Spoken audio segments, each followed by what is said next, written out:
So, Papa, today I have two super duper exciting parts of my day.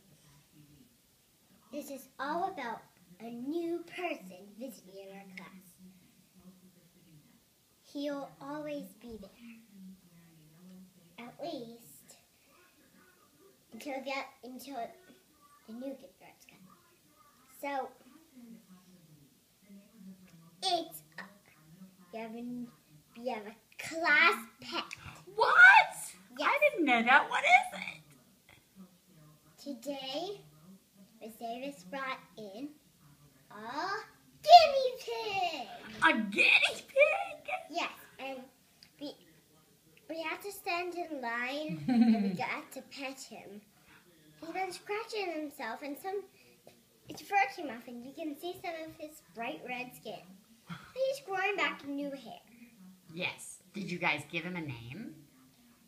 He already has a name. His name is Carrot Cake. Because his head looks like the cake part and his body looks like the frosting. That's really awesome.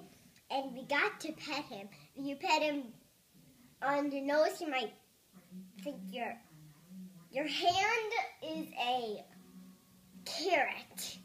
So he might bite you. So it's easier to pet him on the white part. We got to pet him. And it was as soft as a pillow. Whoa. It was like as soft as snow.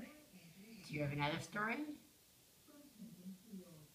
No, that's it. Okay, say Can I? Bye.